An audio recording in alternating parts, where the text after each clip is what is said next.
Hello and welcome to Spanish Fork Interview. I'm Shari Reynolds and I have two very special guests who are oftentimes heralded as heroes in our city.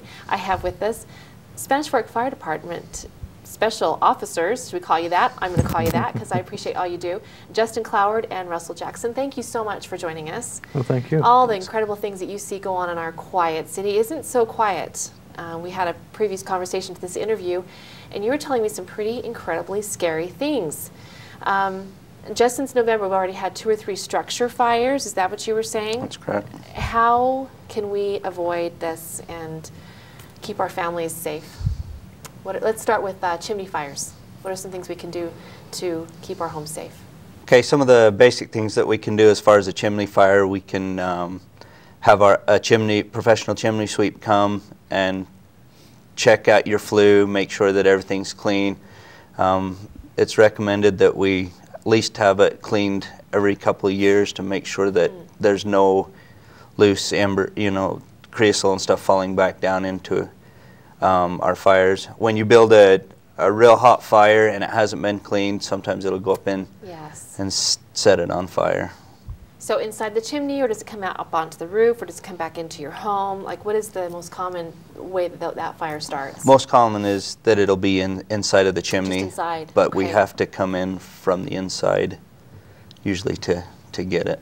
You know, there's still, you don't see chimneys installed into newer homes anymore, but some of these older homes, that's what they still have, and they still put wood and things in there. So what are some of the things that we can do to make sure, besides hiring somebody to come and professionally do that, what can we do to make sure that it keeps clean? Some of the basic things is what you burn in there. You know, if you're burning wood, try not to burn paper and cardboard. Cardboard burns very hot. And so in big doses, that builds a hot fire, and that's some of the problem. Just stay with your basic wood, coal. And some people are probably shocked hearing that, like after birthday parties or after unwrapping all their gifts at Christmas, they're just tossing them into the fire. That's correct. Just throw them away. That's correct. Okay. And then what about cleaning out ashes? What is probably the best recommendation for keeping those safe and cooled? Basically, put them in a metal container. If you're going to take them out, make sure that if you do take them out, that you either put water on them or you move them away from your buildings, from your garage. That contributed to a double house fire last winter from ashes. Really? So we ended up someone being a little careless. Probably just didn't think of it, at that point. They'd taken it out to their driveway, but they didn't realize, with the wind and that keeps that heat there, and ended up having a structure fire on their home as well as the neighbors. So very scary, very scary. Well, also there's the issues of cooking. Lots of cooking and baking going on, and melting butter on your stove. So I guess it's just a matter of responsibility and common sense, just making sure before you go to bed at night or before you leave the house, just check to make sure those things are off. So what are some other things that you guys deal with during the winter time? You are so busy throughout the year, but we're talking mostly about what goes on in the winter. Oh, absolutely. And to go back and touch on something on chimney fires, in your chimney fires, that creosote can build up as much as a 1/4 inch every 2 years. The chimney sweep logs that they have on TV, they actually work well as their purpose is they harden the creosotes, so when you have a hotter fire, those actually fall off. But even with the chimney sweep, those chimney sweep logs, you're still required to have it clean, because all it does is harden up there, and if there's not something high heat or somebody mechanically sweeping that chimney, it's still stuck there in the chimney. We had a chimney fire we went on that he burned those yearly, but when we got there was only a 1/4 inch gap in the middle of the chimney. Really? The fire still had to breathe through. So clogged. And he used those yearly, at least a couple times a year. Wow. Wow. So that goes to show you how important it is to make sure that you keep your chimney really clear. So that you're safe in your home. How about winter conditions on the road? We have a lot a lot of wrecks that occur in the winter, especially the first part of the year where we get the first snows. People aren't used to driving in it again. Just maintain your speed, slow down, just slow down to where you're at a safe speed. It's a lot better to arrive a little bit later to an event than not make it at all. Exactly. Or just leave 15, 20 minutes earlier. Absolutely. There's nothing more frustrating than being stuck in the snow, that people complain about the blizzard conditions, but if you're not careful, you're really going to be stuck. So what are some of the biggest problems? Is it just people just sliding on ice and just going too fast? Most of your wrecks are due to too much speed and people just not paying attention to the conditions. Even if the roads are wet, during the winter they have the possibility of being icy. It's hard to tell whether they're icy or not. Good indicator is if there's still water coming off your tires while you're driving down the road. Oh, okay. It's probably not ice. If you're driving down the road, water's coming off, and all of a sudden no more water's coming off your tires, it's a pretty good indication that the road's maybe black ice. Mm-hmm. Yeah, that's really hard to see. It's just better to just take it slow. Absolutely. Give the snowplows the ability to get out of their way and let them do their job. They can't do the job the same if they're traveling at low speeds as they can at the little bit higher speeds. And no, they're not little things. They are huge. So people try to get around them and probably risk their lives and the snowplow, the danger of that. So respect those people who are working on our roads and take a little extra precaution during the winter time. Another thing we want to talk about, space heaters.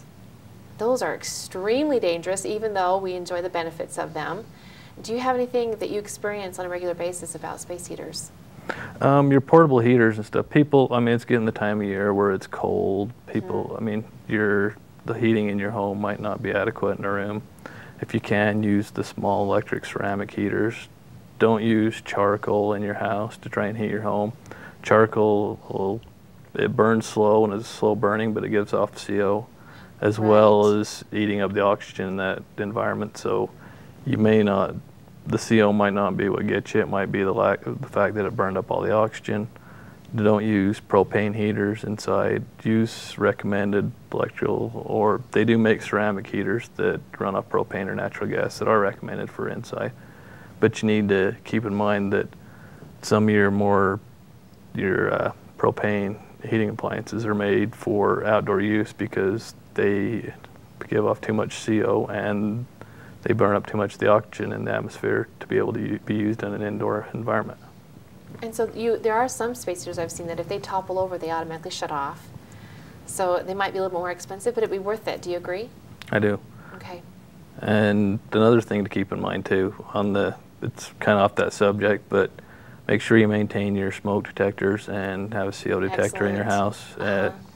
They recommend you that you replace your smoke detectors about every 10 years of service. And keep them cleaned out. You can take a little bit of canned air and blow the dust out of them. A lot of our false alarms will go on are because of dirty detectors. Really?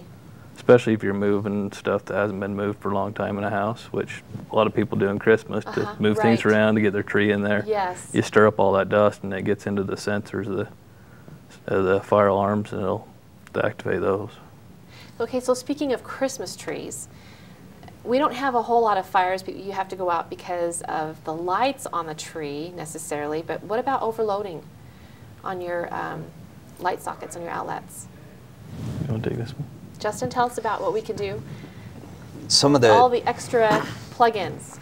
Some of they're designed to give out so much amperage and voltage, and so when you overload them, it overloads that outlet, and which most times should be able to trip the breaker and shut it off. But if you overload that has the potential to be able to start a fire also. Absolutely. And so, we just ask that you watch how much you have plugged into an individual outlet. And another with the Christmas tree is make sure that they're water, that they've been watered, because they do dry out, and it doesn't take very much to set a Christmas tree on fire. Anything that you see, any hazard at all that you see with a fake tree? Is there any potential, have you seen any dangerous situations with them? Maybe the lights on the tree causing problems with the ornaments or the branches in any way? I haven't. You haven't? That's really comforting to know. But people so often really enjoy those real trees still. That's the tradition, the smell of them, the look and feel of them. So we still have to take precautions and make sure that they are safe and well watered, as you say. That's correct. Thank you so much for being here. Is there anything else that you would like to have Spanish Fork City know that we need to be safe, extra safe at this winter season? Well, and even with the artificial trees, I mean, keep in mind it's like most things you use in your home. They need to be well maintained. If they're not well maintained, the pre-lit, whether it be pre-lit or otherwise, if those lights are old, they've been kinked, shorted out, things like that. I mean, that's an electrical appliance. If those wires are worn or frayed, that still gives you the chance to have an electrical fire, which a lot of fires are started with the electricity. Any off-the-wall things that have surprised you as to a structure fire having happened that maybe some would benefit knowing? Probably one that most people don't realize is if you've been cleaning with solvents or oily materials and you have them on rags, make sure you put those out, whether it be outside in a still can or just to where they can sit and dry out. The worst thing you can do is crumple those up, throw them in the corner, because with those petroleum products on them or the solvents, it'll sit there in that little ball and it'll build heat because of the chemical reactions, and it can spontaneously combust. Really? How interesting. Recently we had a back of a house that got burned up because somebody done that. They just redone the brakes on their car, still had the solvents on there, crumpled up their rags, threw them in there. They didn't think anything of it. Threw it in their plastic toolbox. A day later, the back of their house got burned up. Oh, unbelievable. And I bet they were just shocked. That was probably something they've done for years, that it just happened to be that it was just the right situation, and it actually started a fire this time. Yep, So be extra careful. Anything you'd like to say? As a fire department, we just like to thank the community for the opportunity we have to serve you, as well as ask that you take the time to make sure you're safe this holiday season. And Excellent. make sure that you slow down and try and drive safer on the roads, in the hopes that we don't have to come see you this winter. Fantastic. And what a great way to close this wonderful interview. And thank you so much from all of Spanish Fork 17 and our residents here in Spanish Fork for all the work that you do for us to keep us safe. We appreciate you. And thank you so much for joining us. I'm Shari Reynolds. You have a fantastic and safe season.